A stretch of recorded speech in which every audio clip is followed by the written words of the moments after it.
আপনি একজন সদ্য অবসরপ্রাপ্ত বিচারপতি, আপনি কাগজপত্র মানে আপনি তো বিচারপতি হিসেবে নিয়োগ পেয়েছেন, রাষ্ট্রপতির সই থেকে শুরু করে সমস্ত কিছু আপনার সার্চ করা হয়ে আছে।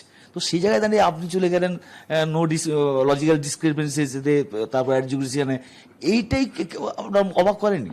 এটা খুবই অবাকজনক ব্যাপার। কারণ হচ্ছে একটা লোককে ডাকা হলো নোটিশ দিয়ে ডাকতে পারে, এই পর্যন্ত ঠিক আছে। তখন জাস্টিফাই করতে হবে যে না আমার সব কিছু ঠিক আছে, কিন্তু কি বেঠিক আছে সেটা কিন্তু কাউকেই জানানো হচ্ছে না। আমাকে তো জানানো হয়নি, আমার ওয়াইফকে জানানো হয়নি, আমার ছেলেদেরও জানানো হয়নি যে what is the logical discrepancy. শুধু আমাকে বলা হলো যে 2002-এর SIR এর লিস্টটা লাগবে। আমি সেটাও ডাউনলোড করে 2002-এর লিস্টটা ওদের কাছে প্লেস করেছিলাম। তাতে আমার নাম, আমার মিসেসের নাম ছিল। তখন আমার ছেলে তো ভোটার হয়নি, মানে অনেক আগে 2002-এ, সে তখন মাইনর। যাই হোক, আমরা 2002-এর লিস্টটা প্লেস করেছি ওদের কাছে। আমার ভোটার ID কার্ড দেখিয়েছি, আমার প্যান কার্ড দেখিয়েছি, আমার আধার কার্ড দেখিয়েছি, আমার পাসপোর্টের কপিও দেখেছি। শুধু আমার নয়, আমাদের 3 জনেরই পাসপোর্টের কপিও জমা দেওয়া হয়েছে। ওরা দেখার পরে ওরা বললো যে আপনারটা ক্লিয়ার হয়ে যাবে, এটা যে কোনো কারণেই হোক একটা লজিক্যাল ডিসক্রিপেন্সি বলছে, কিন্তু এরপরে আর থাকার কথা নয়, আমরা স্যাটিসফাইড, ঠিক আছে। এখন অন গুড ফেথ আমি চলে এসেছি বাড়িতে, যে এবার কোনো রসিদ আমাদের কাছে দেওয়া হয়নি।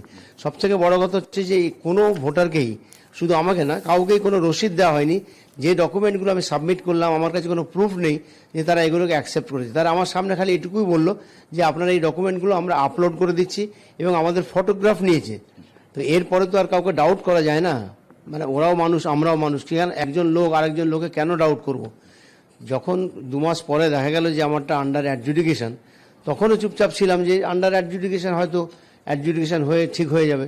তারপরে যখন সাপ্লিমেন্টারি লিস্টের কথা বললো, তো সাপ্লিমেন্টারি লিস্ট নিয়ে তখন কিন্তু খুব চিন্তিত হলাম যে আমার নামটা থাকছে কি থাকছে না।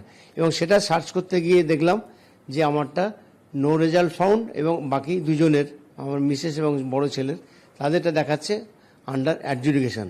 যদি স্টিল আন্ডার অ্যাডজুডিকেশন কথাটা লেখা থাকতো তাহলে একটা বুঝতাম, কিন্তু ওইটাই দেখাচ্ছে আন্ডার অ্যাডজুডিকেশন, একই বুথ।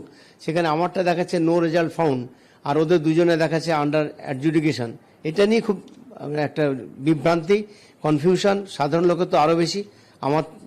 আমি চিন্তিত এই কারণে যে আমার স্ট্যাটাসের সঙ্গে এটা যায় না। আমার এত কাগজপত্র দেখানো সত্ত্বেও যদি এই অবস্থা হয়, তাহলে সাধারণ অশিক্ষিত লোকেদের, তাদের কি রিলিফ হবে আমি এটা বুঝতে পারছি না।